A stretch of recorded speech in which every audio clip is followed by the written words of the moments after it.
to this third episode of Rugby Champs. I'm here with my fellow champion, Dara. How you doing, mate?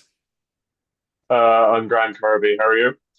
Oh, all good. How's the weather up there by you in Limerick? It's not raining, so that's pretty much the only positive we can take from the Irish weather whatsoever the whole time. It's not raining. How's the Cape Well, weather holding up? we had horizontal rain today, so it was windy and it was pouring down. Oh God, sounds all too familiar. Yeah. So anyway, let's get into it. Your round two. Our takes from that. What did you think of round two? Let's start with the Argentina New Zealand game. Yeah, well, all you can say is a lot better from New Zealand compared to round one. A lot Agreed. more dominance, a lot more dominance, a lot more like a proper New Zealand performance. I didn't think they'd lose their record at Eden Park. They didn't. They didn't ever look in doubt. They kind of had the game won in the first half, realistically. Scrums, to be fair, New Zealand had utter scrum dominance. I think they won what 3 or 4 scrum penalties. They did. They shoved the Argies back. They couldn't get anything going at scrum at the line out. Argentina couldn't get a platform. Just dominance from start to finish. They got their backs involved in the game more, and that just opened up space and they carved Argentina open, really. Yeah, I mean the whole thing of New Zealand actually having scrums now, I think actually broke down that open play that Argentina thrived on in that first game that they played. And not only just the 50 games that they now have won at Eden Park, it was a different game, obviously, because it was that stop and play, which allowed New Zealand to have their moment to regroup and everything like that before the next set phases. But yeah, it was definitely a lot better from New Zealand. Like I said, the scrums were going to play a role, and obviously that is what happened, and they came up on tops that day. Yeah, they were a lot impressed. They were a lot more impressive. They got to kind of play the game at the way they wanted to play it rather than the way Argentina wants to play it, which is a lot similar to what Japan done last night. I don't know if you watched them. They played Canada in the Pacific Nations Cup, where they dictated the pace of the game, and that's it. It was a blowout because of it. That's the issue now. I think that's what South Africa look at. They won't let New Zealand play at their game at their pace. South Africa will dictate it at their pace, however fast or slow they want it to go. That could go a huge way to stopping this All Blacks team. But yeah, just a lot better at scrum, line out. Their own ball was pretty good, and that's difficult. Argentina have a load of good jumpers. They've got Juan Martin Gonzalez, Matera, Lavanini. There's lots of good jumpers, and New Zealand found the right man almost every time. Yeah, I mean their lineouts were pretty strong and everything. It just I don't know. It almost seemed if maybe it was that BMT, trying to break the streak at Eden Park that just let Argentina down a bit in the pieces. And yeah, but I mean, it was a completely different game. Mackenzie controlled that line so nicely. I think the hot-headedness, like I said, with the likes of Anton Leonard Brown on the bench, actually worked in their favor this time because, of course, there was that moment to settle down and let everybody take a breather. And Anton Leonard Brown coming on that near the end there, kind of making sure everything. But I mean, Will Jordan, yo, 33 games, 33 tries. I said it. That guy he's like a drug addict on that try line. He hit Yeah, that try line he's so hard. impossible to stop. He's impossible to stop. He's the best in the world, I'd say. At a straight line, you give him a straight line, and the guy's gone. He's impossible to stop. I mean, it's a huge cue. He was a big reason why the Crusaders struggled in Super Rugby because they just didn't have Will Jordan. He was injured the whole season. But yeah, I think that if New Zealand are to really carve open that South African defence, which we'll talk about in a few minutes, they'll need to get him the Mm. ball. They'll need to get him the ball out in the wings in open space and let him just run at people. Yeah, I mean, talking about South Africa, let's go over to that game. Another game. Uh, uh, Everybody going. It's like a third string side. The thing is, it's just showing the world how deep the pot is for South Africa to literally go, oh, we need players, pull out and everything like that, which is something we'll talk about later, especially with the fact that the first choice locks are down, especially before there's a game coming up. But Yeah. that team, you could see the inexperience, but at the same time, because they had the experienced players in the team, they actually came out a lot stronger than what most people thought they would. Yeah, well, I'd have to give kudos to Australia. I think this game really convinced me that in 3 years' time, Australia can be back to being a top rugby force. They were a really skewed kick away from being ahead at half time. Now, obviously, it's not the box top team, but it's still the box. Hmm. And they were a lot better. They shaped up physically a lot more, but their main problem was when the box brought the big boys on off the bench. They brought the Malcolm Marxes, they brought the Estevets on. They just couldn't deal with that level of power. It went up probably 2 gears from what it was in the first half for the Springboks. No, it was true. I was a little bit. I almost lost my nails that first half. I mean, it was a completely different Australia side that came out.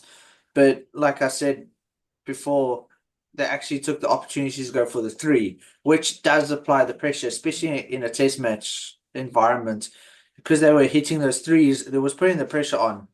But then again, second half came and it was a completely change. I mean, unfortunate for Salman Murat going off with another HRA, which is a concern for me because that's like the second one in a short space of time.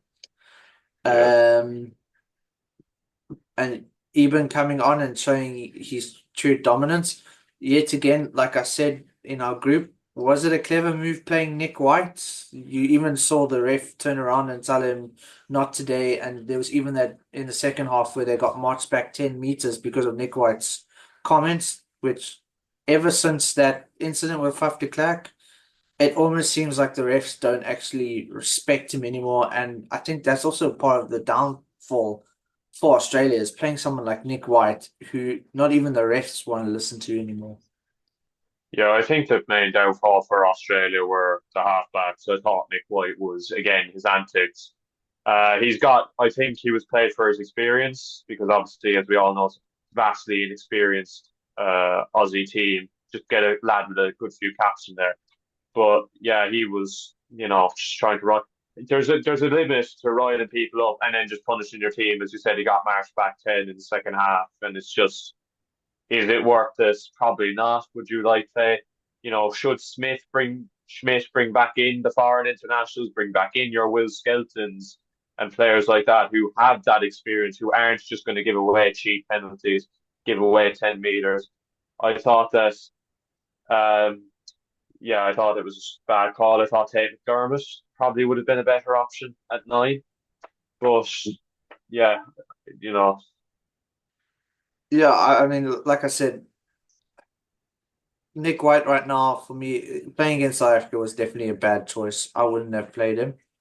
I mean, just what the ref said not today, Nick, to me just already tells me that they don't even respect him anymore. They don't even because they know he's just going to complain about nothing.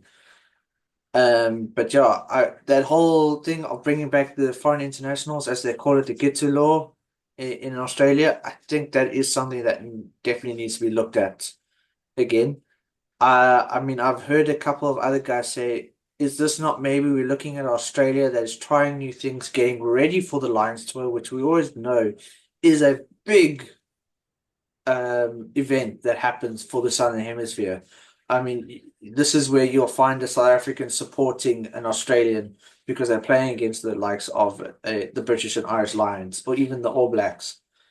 Though we have seen where the game has changed in the Lions tour because I think it was they said when Sonny Bill got a red card in the one Lions game, that was literally the downfall of New Zealand rugby. And that's why they lost that yeah. top tier point of being, you guys are going to win the next World Cup. Yeah, well, I think that. the Lions Tour is going to be the biggest money event for Australia since the last one. But if you're talking Lions Tours in general, since the last World Cup in Australia in '03, it's the biggest money event. And, you need Australian fans to turn out because there, there's thousands of British and Irish expats in Australia, thousands and thousands and thousands. And so Australia wants to show themselves that, they don't want stadium to be filled with just Lions fans. So they're going to need to get results. They can't really afford to finish bottom of this rugby championship. They can't afford to finish bottom next year. They can't really afford to have a bad autumn tour. So they're going to need to have to look like their second row pairing. The two best Australian second rows are Richie Arnold and Will Skelton, both of whom playing in France, both of whom unavailable. They need to bring these guys back in. They need these guys to compete with the Lions, with the likes of Itoje, McCarthy, Byrne, whoever's going to make up that Lions second row. Oh, so they really need to. I think they need to review that and just say, look, come play for Australia. Just no matter where you're playing, just play for the national team. No, I agreed. I know Scott Robinson was also trying to push that rule now when he took over because you got the likes of Richie Mo'unga who left. What you call it? A whole Rumors bunch of of Damien McKenzie going to Lartel, which was yeah. rudely made a I job of. mean, you've just literally got a 10 that's controlling your whole game, and now you're gonna throw it away. I mean, you can bring Bowden Barrett into 10, and that's great, but it comes down to the whole thing of goal kicking. You literally have another Mani Libbok. But in a New Zealand sense, that he's great running and everything like that. But then when it comes to goal kicking, it's not that good. If we don't have that confidence as you can get over, because if you look at some of the games that New Zealand lost with the likes of Moanga and Bowden at 10, was literally because they didn't convert penalties and tries. Yeah, they lost a couple of times to Australia and South Africa in 2021, 2022, that kind of period where they were within 5 points and missed kicks was the difference. It was the same, even that loss in Christchurch against Argentina in 22, a couple of missed kicks in that game that if they knocked over. Now, Mackenzie isn't your Emiliano Buffelli, Reese Hodge, Curtly Beale, these fellas who are knocking it over from their own half, but he's reliable. If from anywhere kind of within kicking range, but after the 10-meter line in the opposition half, he'll probably kick it. I know we saw Jordy Barrett taking over that responsibility at times in the World Cup final, the game against Ireland. But again, you can't really rely on it as well because, Barrett is in and out of the team. He's not, very, very stable. So, yeah, New Zealand, Australia, look, I know they're trying to keep Super Rugby alive, but I still think a lot of players are going to want to play, especially New Zealand players. They're going to want to play in New Zealand. And it's the pride of it. They want to play for the likes of Crusaders and Highlanders and these teams. But they do need to also do the South African model, kind of open up, branch out, let players take a couple of years in France or Japan or, let them get a bit of money and just keep picking them because, the top international teams, South Africa do it, France allow it as well, although not many French players leave the top 14. Scotland do it, Wales somewhat do it. So I think it's time for New Zealand to Australia to kind of open that avenue. Yeah, I mean it is great. I mean I've been listening to a lot of discussions around. The problems with the Northern Hemisphere and the URC especially is it's basically a 12-month gig now, whereas previously down here with Super Rugby it used to start in Feb, then you had your break for your June July test, and probably about August it was done.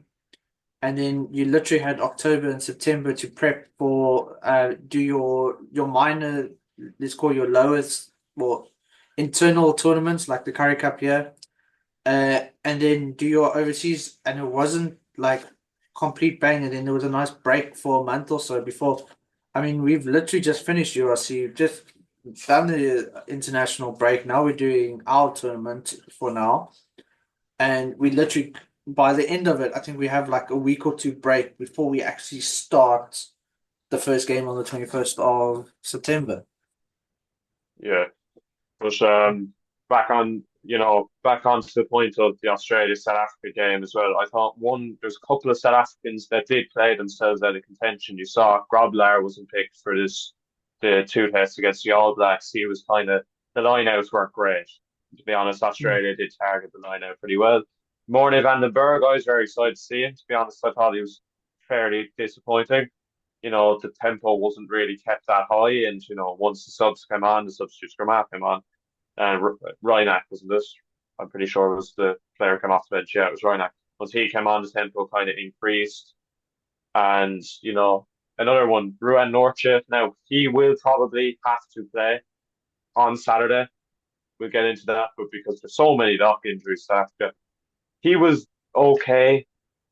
Probably not great, but he wasn't as bad as some of the others. But, there's a couple of these lads who did play themselves out of contention for these two tests coming up, definitely. Yeah, I mean, we'll get to that in our round three predictions and everything like that. But yeah, that is a whole thing. But I mean, moving on, we can now talk about let's talk about the All Blacks setup right now, with the likes of McDonald leaving literally on the eve of them leaving to come to South Africa, which again I don't understand why they are prolonging their trip over. That I would have already come over, tried to acclimatize and everything like that beforehand. So when you play this weekend, you're ready instead of arriving. I think it was this past weekend. Yeah, it's certainly a strange one. They probably could take a flight 3 or 4 days after they played that test against Argentina. Where I think Australia actually left for Argentina about 2 days after their last test against the Box. And the It does box seem a left bit on strange, Monday. and the Box left on Monday, but it's a strange one. Apparently, it's a clash of differences. I mean, it can happen. There's no denying that, but it does seem an odd one. He was only there for 5 tests, which is, very, very low.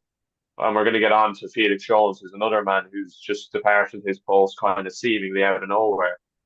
It's just, I think a lot of All Blacks fans are kind of happy because they said there is probably too many coaches in that All Black squad that are head coaches, that are people who are used to being the top dog. There's not, you've your head coach, then you've a guy who's kind of always specialised in the scrum and always specialised in the forwards, always specialised in the backs. So that can tend to happen. Fellas don't like kind of listening to people above them if they're used to being the boss either.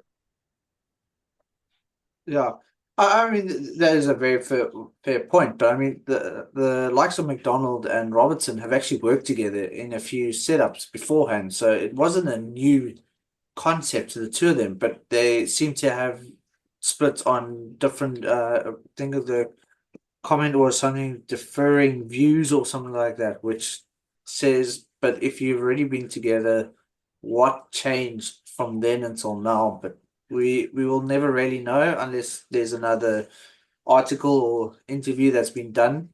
But I don't think they're Yeah. going to do much about that because they want to try keep it under because that brings up more off the field antics that you don't really want, especially when you're lining up with the fact that you're sitting second behind the box while the And you Box need are to beat playing the at home. boss. You Yeah, need to beat the boss. At least, at the very least, they need to get one win in South Africa, if not two. yeah. I mean, I've worked it out. The Box just basically need to get 2 bonus points in the next 2 games to literally look like they've won 3 games because they have those 2 winning bonus points, Yeah, which could work in our favor. yeah. I mean, if the Box win the 2 games, and then they only need to beat Argentina once, and that's the title. But Uh, I think it would be a lot tighter than that. But I agree, New Zealand are going to have to try and downplay this because you're going to Ellis Park, you're going to the Highveld. I know that New Zealand have won their last 2 tests there. The last time Spots won there, 2014, Pat Lambie hit that 40 odd meter kick and sailed it over the bar. But it's still a difficult arena to go to, and will New Zealand be confident? South Africa look to finally be getting that consistency between World Cups. Whereas in the last World Cup cycle, it was kind of all over the place. They lost to kind of a sketchy New Zealand side. at home in 22, who they kind of finally seem to be able to just be like, they're trying to implement that where they're the best team in the world, no question, like New Zealand in 2010s, where if you're going to have to beat us, you're going to have to beat 100%, no matter if it's the autumn tour or summer tour or whatever. The thing is right now. I mean, if I was New Zealand, even if I was number one in the world right now, the current way that the Boks are, the current way that the South Africans are coming, and you're gonna come to one of our, let's call like main grounds, one of our iconic spots where you're gonna come, and right now there's this whole pride behind the whole momentum that South Africa has right now. Uh, I would be concerned as an All Blacks player. You're literally going to be walking into basically a arena like you were a gladiator where everybody's against you. Yeah. No, it is walking into the mouth of the lion's den, really, when you go to Ellis Yeah, Park. Loads and loads of ex-pros have said that. No matter if you win or lose, you are walking into the lion's den when you go to play at Ellis Park or Loftus Versfeld, really, or Bluefontein. Those are the three, obviously, in the altitude. But yeah, do this New Zealand side have it in them to win in Ellis Park? It's difficult. I think they will exploit the lineouts, especially with all this now where there's a lot of box blocks injured. They're going to have to try and target the lineout and try and get the South African ball disrupted off that, take away one of the set piece platforms if they're going to win there. yeah. I mean, you said it in our WhatsApp group, who they're going to play in the lock. I mean, they could play BJ Dixon in that lock position with Peter Steff.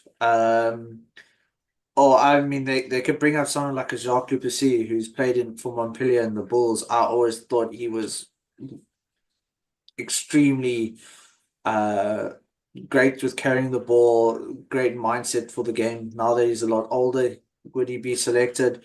RJ Smith, who's playing for the Stormers right now, he's a nice youngster. Another guy who probably given the chance will probably put up his hand big time. And then another one who's also been fantastic for the Stormers, for me is Ruben van Heerden. I mean, he played for the Sharks. Apparently, said he'll never play for the Stormers. Ended up playing for the Stormers, and he says it's changed his whole mindset of the game.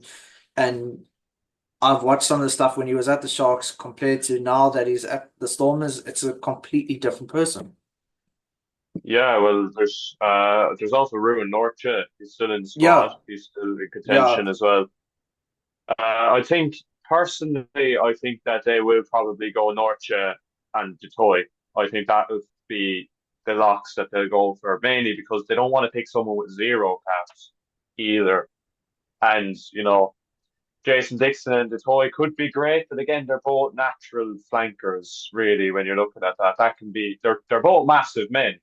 Don't mm, get me wrong, they're well capable of playing into lock, but I think that they want Jason Dixon as that replacement for Detroit if the toy is going to play in the second row.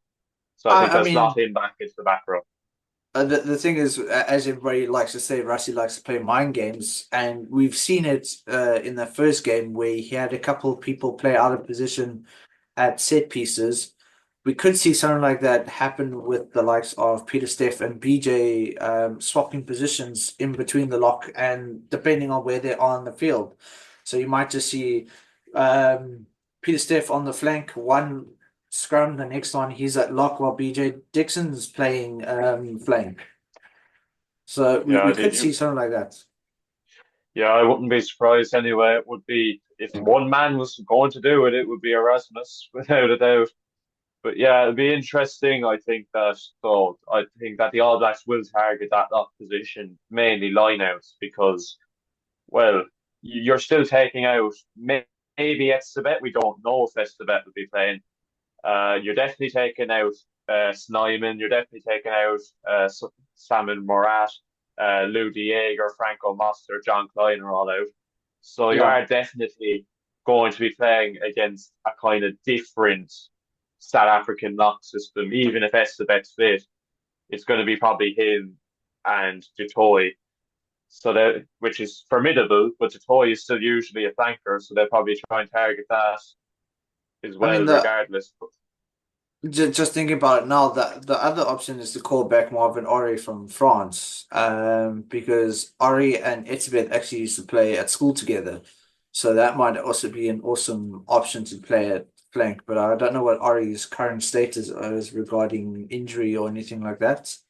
Because Yeah, I haven't heard I haven't heard yeah, anything really going around about Marvin Ori anyway.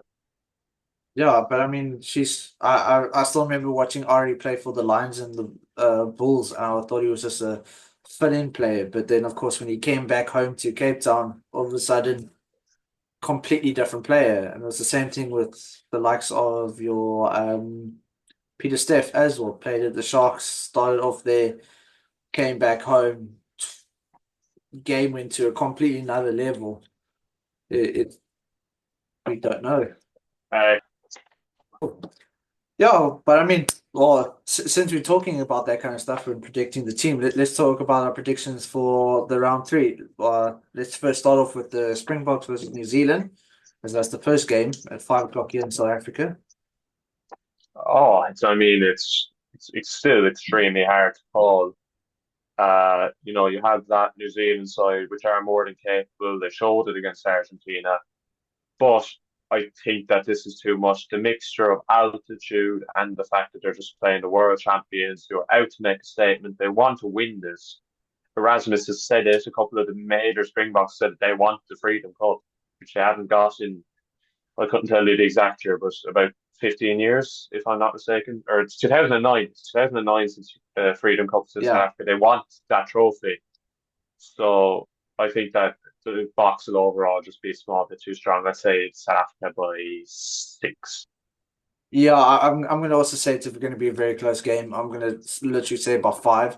It's going to come down to either missed penalties or conversions. But I am definitely going to go with the likes of the Springboks winning. They are on a high. We still got the experience, even if our locks aren't going to be experienced. We still got the experience all around. You can see there's been a well experienced team selected so far for the next 2 weeks and everything like that. But yeah, we'll have to see what the locks are. We'll probably discuss it later on this week.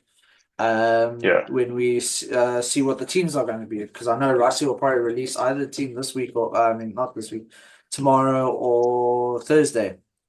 But yeah, we'll have to see what the games are that he's got playing lined up. He says there's going to be no mind games, or is that going to be the media who's going to entice the mind games when there isn't anything? Yeah, he's a master of the mind games. He always brings them Yeah. up when no one expects them. Yeah. And then we got the likes of Argentina playing at home against Australia at 12 o'clock over here in South Africa. I'm gonna Yeah. have to say I'm going Argentina on that one. Yeah, I agree. It's another case of Argentina's extremely, extremely difficult to wait. Especially if the fans will pack out that stadium, they'll reckon that they're going to beat Australia twice. And they showed enough in Wellington to show that they have kind of bottled. I think that they will win this game as well. I think it will kind of drift away. I think it'll be close up to the last 20, and Argentina slowly, slowly drift away. They have a lot of experience in that squad where Australia don't. I'm going to say Argentina by about 15 because it's walking into the Lions Den. It's extremely hard away there going to Argentina. Yeah, I'm actually gonna go. I'm gonna give Australia a little bit more grace. I'm gonna say it's gonna be between 8 and 10 um Yeah. points. But Argentina, they lost. They disappointed with themselves that they let that Eden Park game go, even though it was 50th win. The second or the first greatest fortress for New Zealand, the second being Murrayfield in Scotland, apparently, with 19 Yeah. wins on the trot.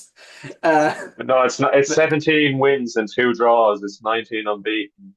But yeah, their three greatest fortresses are Eden Park, Murrayfield are unbeaten for 18, for 19, and they're unbeaten in Cardiff for 18. So that's their three longest winning yeah. runs.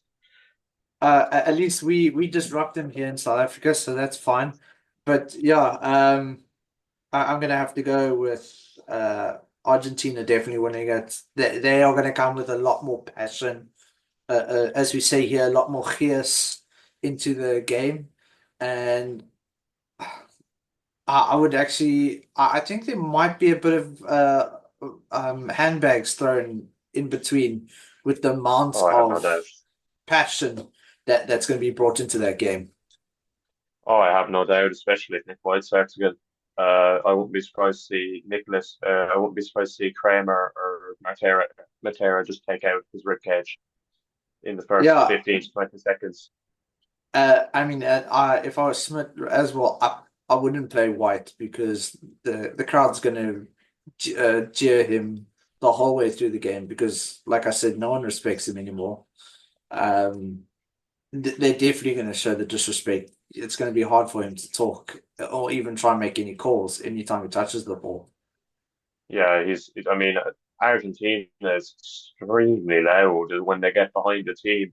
There's a couple of ex-pros that have said it. Argentina is the loudest that rugby fans get because it's in Argentina. It's a case of anybody, much like South Africa, anybody can walk into a rugby match and go to watch Yeah, a rugby match, and they get really behind the team like they do the football team there. So I think that Australia is inexperienced, that they might just cave under all those factors of it's a very good side, a very difficult away game, and the crowd will be really up for it. yeah, no, I agree and everything like that. So I mean, yeah, I think that's all we got in for this episode. It's a quick one, just following up with a few things. We Yeah, will try and be back later on this week to have a discussion regarding more the URCs and if there's any more insight to what's been given towards the games. But yeah, I'd like to thank Dara, my fellow host today, with everything that he's done and said today. Very knowledgeable and insight from your side, Dara. yeah. Cheers, as always. Very knowledgeable. Some great stats from you, even if it is in a heavy South African accent. It's still well worth listening to. All right. Thanks very much, guys. And yeah, we'll let you know if there's another episode coming out later this week. Enjoy, stay Yeah. safe, like and Cheers. subscribe and share.